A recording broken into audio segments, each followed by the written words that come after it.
पहले हमने देखा था कम चल रहा था। हाँ, तो लेकिन ये है कि मैं कहूँगा हम इसको छू के तो देख नहीं सकते, फील तो नहीं कर पा रहे, लेकिन जिस तरह हम आप जैसे बोल रहे थे ना ड्यूरिंग द वीडियो, मुझे लग रहा था आपका दिल कर रहा है कि एक दफ़ा बस मैं हाथ निकाल लूं, यकीन करें बस। तो मुझे ऐसा लग रहा है जो आंखों को लग रहा है कि मटेरियल वाकई बहुत मजबूत लग रही है चीज़। मटेरियल बहुत उम्दा यूज़ किया गया है। अस्सलाम वालेकुम, नमस्ते, सत श्री अकाल, कैसे हैं आप लोग? उम्मीद करती हूँ ठीक होंगे, खुश होंगे। मैं हूँ हज़ीका अली और मेरे साथ हैं तारिक नियाज़ी। अस्सलाम वालेकुम, नमस्ते, सत श्री अकाल। उम्मीद करता हूँ ठीक होंगे, खुश होंगे। दोस्तों जहाँ रहें खुश रहें, माँ बाप का ख्याल करें, क्योंकि माँ बाप है तो सब कुछ है। चैनल को सब्सक्राइब, वीडियो को लाइक, दूसरे साथ बेल आइकन को ज़रूर प्रेस करें ताकि हर नई आने वाली वीडियो का नोटिफिकेशन आपको टाइम टू टाइम करें। सो आज की हमारी वीडियो है Delhi Mumbai express way update 4K live. तो स्टार्ट करते हैं अपनी वीडियो को। Let's start. ठीक है, इस वीडियो का टाइटल है Delhi Mumbai express way update RS live 4K। से स्टार्ट करते हैं।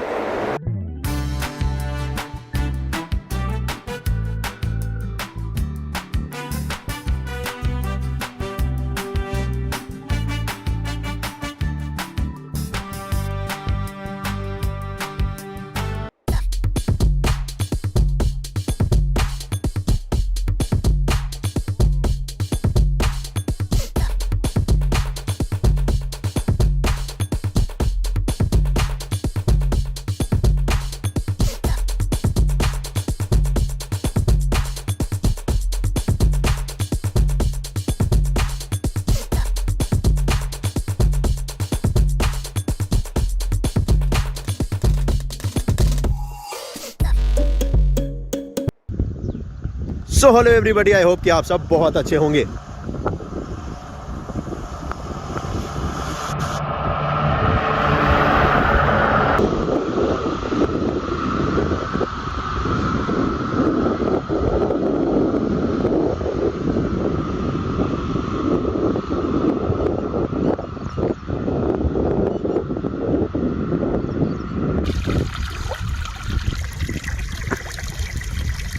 ये है दिल्ली मुंबई एक्सप्रेसवे। इस दिल्ली मुंबई एक्सप्रेसवे का काम सोहना में पूरी तरीके से कंप्लीट हो चुका है और इस दिल्ली मुंबई एक्सप्रेसवे की छोटी छोटी डिटेल चीजें मैं आपके साथ आज शेयर करूंगा। वैसे इस जगह पर काम पूरी तरीके से कंप्लीट हो चुका है कंस्ट्रक्शन का, और पूरी तरीके से ये बनकर तैयार भी हो चुका है और इसी साल तक ये स्टार्ट भी हो जाएगा सोहना से लेकर दौसा तक का। इसका एक और अपडेट मैं आपको दूंगा। सोहना से लेकर चलूंगा और दौसा तक नहीं, दौसा से लेकर आपको सोहना तक लेकर आऊंगा।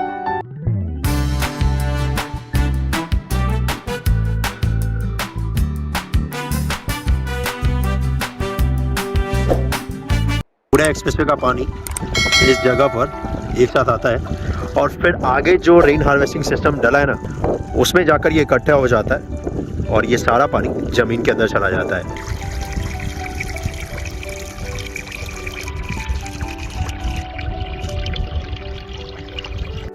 इतनी सारी प्लानिंग इस एक्सप्रेसवे के ऊपर की गई है और ऐसे ही नहीं, इसे इस देश का सबसे आधुनिक और सबसे बेहतरीन एक्सप्रेसवे कहा जा रहा है। जी हाँ, बेशक हम और आप बरसात के दिन में इस पे जब ड्राइव करेंगे तो हम और आप रुक कर नहीं देखने वाले हैं कि ये पानी किस तरीके से इस एक्सप्रेसवे से नीचे जाता है। फिर ये जो ग्रीन पट्टी है यहाँ पर बनाया गया है और फिर जो रेन हार्वेस्टिंग सिस्टम है जो कि हर 500 मीटर पे बनाया गया, उसके जरिए होते हुए ये जमीन के अंदर जाता है। जी हाँ, हम और आप ये रुक कर नहीं देखने वाले हैं क्योंकि बरसात अच्छी खासी होगी, जब भी होगी तो हर साल होगी। लेकिन NHAI ने इसका पूरा प्रबंध किया है कि इस पे पानी का जो वेस्टेज है वो ना हो, और इसलिए अगर देखेंगे तो इस एक्सप्रेसवे को इस तरीके से डिजाइन किया है कि जो बारिश का पानी है ना वो यहाँ पर जाए इस ग्रीन पट्टी में। और ये ग्रीन पट्टी इसलिए इतना बड़ा नहीं रखा गया है ताकि यहाँ पर इतने सारे पेड़ पौधे लगाए जा सके। इस ग्रीन पट्टी के पीछे भी एक प्लानिंग है और ये है फ्यूचर प्लानिंग। जब इस एक्सप्रेसवे पे लोड बढ़ेगा आज से 10 साल, 15 साल, 20 साल बाद, और लगेगा कि इस पे और भी लेन ऐड करना है, तो वो किया जा सकता है आसानी से। फिलहाल ये 8 लेन का है और इसे 12 लेन तक का किया जा सकता है। इस वक्त पर बरसात के मौसम में अगर आप देखेंगे नज़ारा तो बड़ा ही कमाल का है और बड़ा ही मनमोहक है। ये है ड्रोन शॉट इस दिल्ली मुंबई एक्सप्रेसवे का और ये है ड्रोन शॉट इंडिया के सबसे लंबे एक्सप्रेसवे का। देखिए क्या नज़ारा है, और ये नज़ारा आपको जरूर दिखेगा जब आप इस एक्सप्रेसवे को होते हुए आगे की तरफ जाएंगे, दिल्ली की तरफ, आगे की तरफ जाएंगे मुंबई की तरफ। क्योंकि इस वक्त जहाँ पर मैं खड़ा हूँ ये तो है हरियाणा, और जाएंगे आप जरूर क्योंकि आपका बहुत सारा टाइम ही बचाने वाला है। अभी फ़िलहाल दिल्ली से मुंबई जो लगते हैं 24 घंटे, उसे आप 12 घंटे में तय कर सकते हैं। इसी तरीके से इस देश में एक्सप्रेसवे बनते रहे तो वो दिन दूर नहीं जब ज़्यादातर जो मूवी बनेंगी बॉलीवुड की, उसमें एक्सप्रेसवे और हाईवे का जब इस्तेमाल किया जाएगा तो इसी देश का दिखाया जाएगा, ना कि किसी और कंट्री का। जो एक्सप्रेसवे है इसको ज़मीन से 20 फीट ऊंचा बनाया गया है। अब ये जहाँ पर आप देख रहे हो ना, ये वॉल NHI का है और NHI ने इसे लगवाया है। इसका मतलब ये है कि वहाँ तक NHI की ज़मीन है जी। एक्सप्रेसवे वैसे ये 12 लेन के लिए तो पूरी जगह इन्होंने पकड़ी रखी है। उसके बाद भी फ्यूचर में अगर ये बनाना चाहते हैं तो 4 लेन इस साइड भी ऐड कर सकते हैं, 4 लेन इस साइड भी ऐड कर सकते हैं। इसीलिए NHI ने पहले ही इतना लैंड एक्वायर कर रखा है। अब फिलहाल ये तो फ्यूचर की बात है, आज से 10 साल 20 साल हो सकता है 25 साल बाद भी इसे एक्सटेंड करना हुआ। तो इसलिए फिलहाल क्या किया है, ये जो खाली जगह है यहाँ पर पेड़ लगा दिए गए हैं और पेड़ लगाए गए हैं यहाँ पर नीम के और पीपल के। एक और मैट यहाँ पर डाला गया है। ये मैट जो बनता है ना, ये नारियल का जो रेशा होता है ना उससे बनता है। ये इसलिए डाला है ताकि मिट्टी का कटाव ना हो, और इसको डालने के बाद इसके ऊपर ये घास डाल दिया है ताकि ये बैठ जाए, मिट्टी जो है घास मिट्टी को पकड़ सके। और इसी वजह से देखोगे तो यहाँ पर ये घास आपको दिखेगा। अभी बेशक ये सूखा है लेकिन ये जंगली घास है, बहुत जल्दी ये पकड़ लेगा क्योंकि 3-4 दिन पहले ही से लगाया है। और इस बरसात में या इसी सीज़न में आपको ये दिखेगा हरा भरा। तो अगली बार जब इस जगह का मैं आपको अपडेट दूंगा ना तो ये पूरी तरीके से ग्रीन आपको दिखने वाला है। और प्लांटेशन की अगर मैं बात करूँ तो जूम करके दिखाता हूँ, ये देखो, नहीं तो कहोगे कि भाई नीम का पेड़ तो दिख नहीं रहा, तो ये सारे नीम के पेड़ है। और आगे अगर आप देखोगे तो पीपल के पेड़ भी आपको दिखेंगे।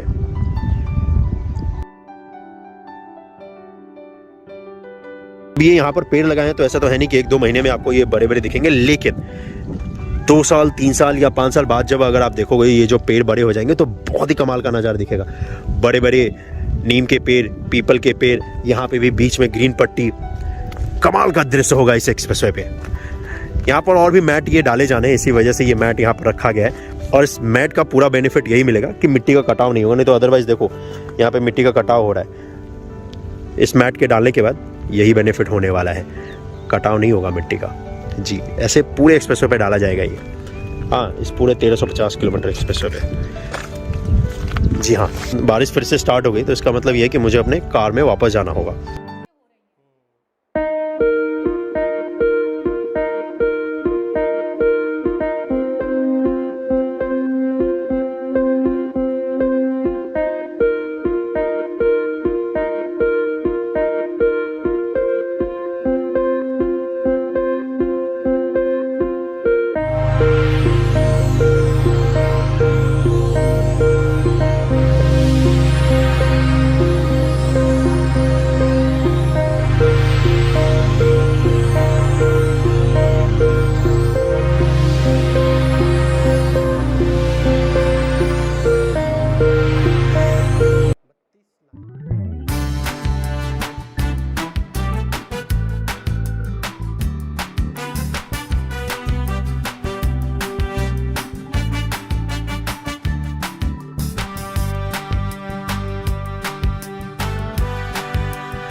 जी जनाब, क्या कहेंगे आप? अच्छा, बस ये कहूँगी। क्या कहेंगे आप, और कुछ कहें?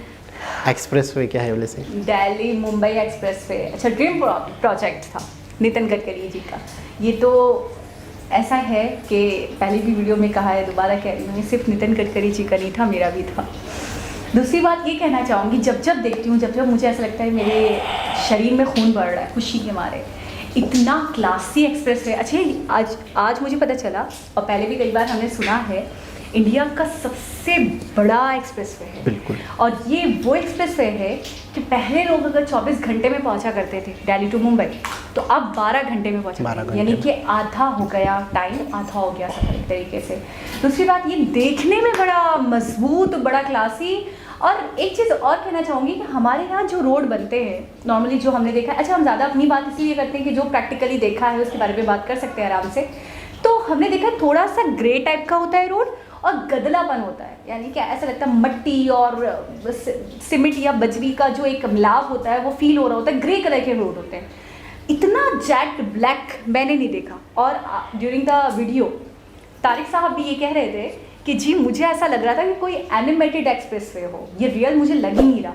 इतना ज़्यादा मजबूत, इतना ज़्यादा कलरफुल, उसका कलर एक ही कलर, ब्लैक टोन ना, इतना डार्क टाइप का और इतना स्मूथ लग रहा था। दो बातें करूँगा। एक तो सबसे मेन चीज़ तो मुझे ये बहुत ही अजीब लगा, बहुत ही डिफरेंट लगा, बहुत ही हैरान कुन लगा कि रोड ऐसा लग रहा है कोई जैसे एक ग्राफिक्स वाला होता है ना, एक कंप्यूटर से कोई कलर टच करता है और वो कलर ज़मीन पे आ जाता है, तो वो एक सेम, जैसे हम वीडियो गेम खेल रहे हैं तो हमें एक जैसी ज़मीन दिखती है, तो वो एक जैसी ज़मीन होती है, वीडियो गेम वाला ही दिख रहा था, ठीक है ना, ठोस। तो ऐसा लग रहा था कि यार बहुत सॉलिड टाइप लग रहा था, बाकायदा देखने में भी। सॉलिड टाइप नहीं, सॉलिड ही है, ठीक है ना। अच्छा, दूसरी चीज़, बहुत ज़्यादा सॉलिड, बहुत ज़्यादा एक ही कलर का, बहुत ज़्यादा मतलब मजबूत लग रहा था। दूसरी चीज़ मैं ये कहूँगा कि फ्यूचर प्लानिंग, अक्सर आपके साथ प्रॉब्लम ये होती है कि आपको इन फ्यूचर 40-50 साल बाद रोड को बड़ा करना होता है, तो आपके आसपास की जो ज़मीनें हैं, जो जगह हैं, वो आपको दोबारा ख़रीदनी पड़ती है, दोबारा प्रॉब्लम्स होती हैं। तो इन्होंने आगे की भी बड़ी ज़बरदस्त प्लानिंग करके रखी हुई है कि अगर इस रोड की हमें लाइनें बढ़ानी पड़ेंगी तो हम आराम से बढ़ा लेंगे। मैं एक जगह पे तो शॉक्ड हूँ, 32 लेन्स बनेंगी कैसे। मैंने बड़ा डिवीजन करा, बड़ा पार्टीशन करा, मैं देख भी रही थी दूर से, हम काउंट भी कर रहे थे, तो आपने कहा 23 या 24 लग रही है मुझे काउंट करके भी, लेकिन मैं हैरान हूँ 32 क्योंकि लिखा हुआ है, तो गलत तो होगा। असल में ना गाड़ी को गुजरने की जगह जितनी होती है ना, बहुत कम जितनी होती है, तो उतनी ही वो एक बनता है। टोटल अगर मैं ले रही हूँ और उसका फिर पार्टीशन कर रही हूँ, तो मुझे 32, मैं बोलूँगी बड़ी कारीगरी होगी, बड़ा दिमाग का काम होगा। कैसे होगा, बस जब होगा तभी हम समझ पाएंगे। अभी हम इतने जीनियस नहीं है कि हम अनुमान भी लगा पाए। एक रोड पे कितनी लाइन है? 5 है। 2 कर लो 10। दूसरे में कितनी लाइन है? 5 है। 2 कर लो 10। 20 लग रही थी। मुझे ऐसा लग रहा था कि एक रोड पे अगर 32 लेंस लिखा है, और मैंने 1-2 वीडियो में और भी सुना है 32 होंगी इन फ्यूचर। बिल्कुल। तो अच्छा, एक चीज़ तो ये हो गई कि आसपास की ज़मीन का इन्होंने ख्याल रखा, अभी का ख्याल रखा है, पेड़ पौधे के लिए अभी भी बोल रहे हैं कि हमने इतनी जगह इसलिए छोड़ी और यहाँ पे इसलिए नहीं इतना भरा क्योंकि आगे हमें प्लांटेशन करनी है, यहाँ पे प्लांट्स होंगे, पौधे होंगे, पेड़ पौधों की जगह एक स्पेसिफिक जगह को सिर्फ वक्फ कर दिया गया है ग्रीनरी के लिए। ये बड़ी अच्छी बात लगी। दूसरा मुझे बहुत अच्छा लगा वो नारियल का वो एक यूनिक, बहुत ही नई चीज़ हमें, बड़ी नई चीज़ थी। और उस पर मैंने देखा वो पता नहीं क्यों बेनिफिशियल है या वो बहुत ज़्यादा कारआमद है ग्रीनरी के लिए। मैंने देखा वो जो क्या कहूँ उसको, बुरादा भूसा, जो भी मुझे नहीं समझ में आ रहे वर्ड, कभी पहले नहीं बोला, वो जो नारियल का वो जो बुरादा है उसको जहाँ पे बिछाया हुआ है तो उसके ऊपर ग्रीनरी फूटी हुई है। यानी कि मुझे ऐसा लग रहा है नारियल के वो उसके अंदर से वो प्रोडक्ट में से निकल रही है। असल में नारियल का जो छिलका होता है ना, उसके नीचे होता है धागेदार रेशे। हाँ देखे मैंने, बालों टाइप के होते हैं। उन रेशों से पूरा एक कारपेट बनाया गया है पहले तो। ठीक है जी। आपने ये नहीं है कि वो नारियल के जो छिलके का जो खौल है वो रख दिया, ऐसा नहीं है। पहले उसको प्रॉपर कारपेट की शक्ल दी गई है। उस कारपेट एक बिल्कुल चादर की तरह डाल दिया, उस चादर को डाला जा रहा है। अच्छा। ताकि देखें, सबसे पहले तो आपको मट्टी है ना, यानी आप कहना चाहते हैं रेजा नहीं डाला, रेजा नहीं डाला, कारपेट आपने देखा और फिर कंबल की तरह डाला। आपने देखा कंबल की तरह पड़े हुए भी थे। मैं समझी शायद पूरा बिछा दिया। नहीं, कंबल की तरह पड़े हुए भी थे, अलग से भी लपेटे हुए भी अभी थे, अभी उनको बिछाना था। अच्छा।